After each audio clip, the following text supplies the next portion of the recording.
శ్రీకృష్ణ. ఈరోజు అష్టావక్రమునికి ఆ పేరు ఎలా వచ్చిందో తెలుసుకుందాము. పూర్వము ఉద్దాలకుడు అనే ఒక ముని ఉండేవాడు. అతనికి శ్వేతకేతు అనే కొడుకు, సుజాత అనేటువంటి ఒక కూతురు ఉండేది. అతని ఆశ్రమంలోనే కహోడుడు అనే శిష్యుడు విద్య నేర్చుకుంటూ ఉండేవాడు. ఈ కహోడుడు తన గురువైన ఉద్దాలకునికి సేవ చేస్తూ కాలం గడిపేవాడు. అతని సేవలకు సంతోషించి గురువు అతనికి విద్యలన్నీ తొందరగానే నేర్పించేస్తాడు. అంతేకాక తన కూతురైన సుజాతనిచ్చి వివాహం కూడా జరిపిస్తాడు. కాలం గడుస్తూ ఉంటుంది. కొంతకాలానికి సుజాత గర్భవతి అవుతుంది. ఆ గర్భము అగ్నితో సమానమైన తేజస్సును కలిగి ఉంటుంది. ఒక రోజున కహోడుడు శిష్యులకు వేదపాఠాలు చెబుతూ ఉండగా సుజాత గర్భంలోని శిశువు ఇలా అంటాడు: తండ్రి, మీరు ఇలా రాత్రంతా వేదపాఠాలు చెప్పడం మంచిది కాదు అని అంటాడు. అందరి ముందర, శిష్యులందరి ముందర తనని ఇలా ఆక్షేపించినందుకు అతను ఆగ్రహించి ఆ గర్భస్థ శిశువుతోటి ఇలా అంటాడు: నీవు ఇలా వంకరగా మాట్లాడినందువలన 8 వంకరలతో పుడతావు అని శపిస్తాడు. అలా ఆ శిశువు కడుపులో పెరుగుతూ ఉండగా సుజాతకు ప్రతిరోజు తండ్రి శాపం గురించి బాధపడుతూ ఉండేది. ఒకరోజు ఇంట్లో ధనం లేకపోవటం వలన ధనం తీసుకురమ్మని సుజాత తన భర్తతో అంటుంది. అప్పుడు కహోడుడు ధనం తీసుకురావటానికి జనక మహారాజు ఆశ్రమానికి వెళ్తాడు. ఆ ఆస్థానంలో ఒక నియమం ఉంటుంది. ఎవరైనా ధనం కోసం వచ్చినా ఆ ఆస్థానంలో ఉన్న వరుణుడి కుమారుడగు వందితోటి శాస్త్రార్థంలో ఓడించాలి. అలా ఓడించగలిగితేనే ధనం లభిస్తుంది. లేదంటే శాస్త్రార్థ నియమం ప్రకారము ఓడిపోయిన వారిని వంది నీటిలో ముంచి వేస్తాడు. కహోడుడు కూడా వంది చేతిలో ఓడిపోతాడు. వంది కహోడుడిని నీటిలో ముంచి వేస్తాడు. ఈ సంగతి తెలిసిన కహోలుడు మామ ఉద్దాలకుడు జరిగినదంతా తన కూతురికి సుజాతకి చెప్పి పుట్టిన తర్వాత కూడా తన మనవడికి అష్టావక్రుడికి చెప్పవద్దని చెబుతాడు. కాలం గడుస్తూ ఉంటుంది. తన తండ్రి పెట్టిన శాపం వలన 8 వంకరలతో బిడ్డ పుడతాడు. అందువలన అతన్ని అష్టావక్రుడని పేరు పెడతారు. తర్వాత కూడా అష్టావక్రునికి తన తండ్రి గురించి ఏమీ తెలియదు.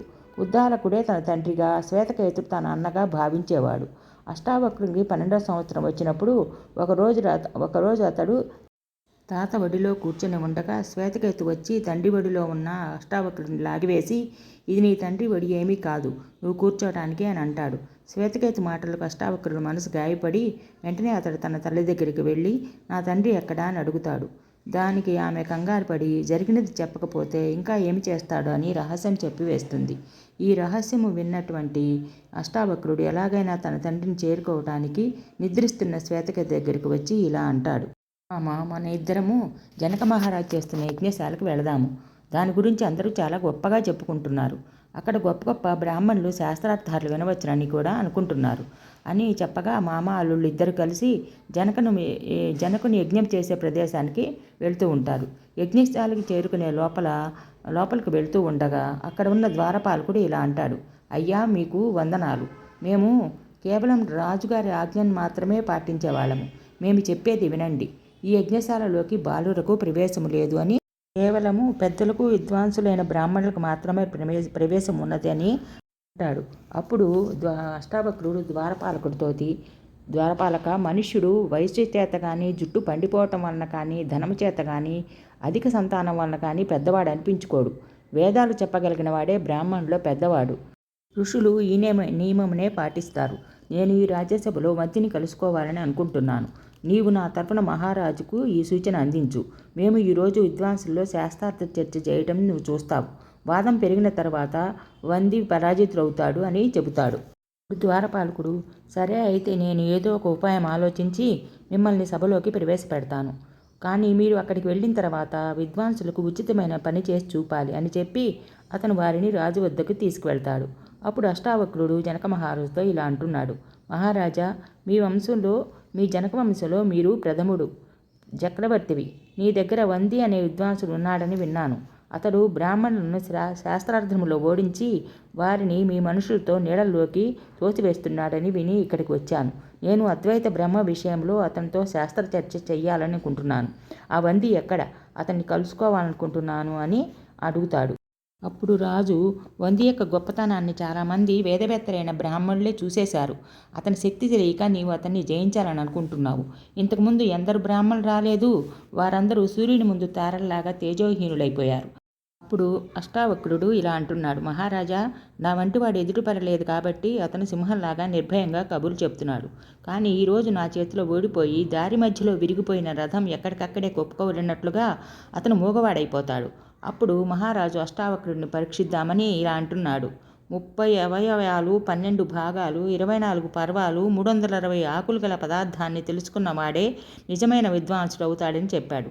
అది విన్న అష్టావక్రుడు సమాధానం ఇలా చెప్పాడు, పక్షరూపమైన 24 పర్వాలు, ఋతురూపమైన 6 నాభులు, మాసరూపమైన 12 అంశాలు, దినరూపమైన 360 ఆకులు కలిగి నిరంతరం తిరుగుతూ ఉంటే సంవత్సర రూపమైన కాలచక్రము నిన్ను రక్షించుగాక అని అన్నాడు.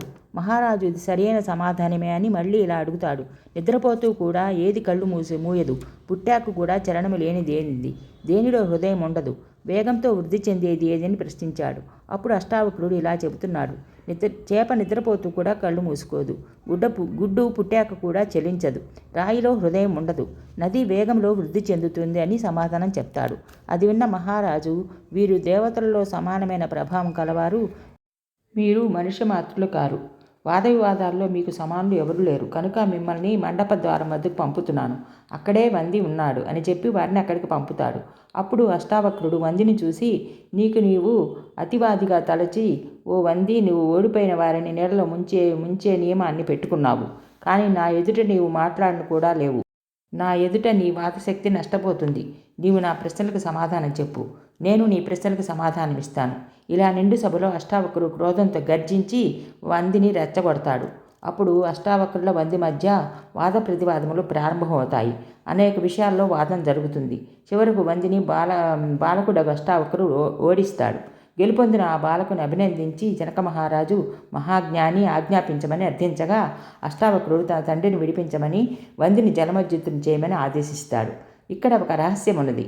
వంది వాదమున ఓడిన వారిని ఎవరిని జలమజ్జితులను చేసి బాధించలేదు. వారందరినీ తన తండ్రి వరుణుడు చేయు యజ్ఞములకు పంపినాడు. ఈ విషయం అష్టావక్రునికి తెలిసి వందిని ఎంతగానో కీర్తిస్తాడు. అష్టావక్రుని యశస్సు నలుదిశలా వ్యాపిస్తుంది.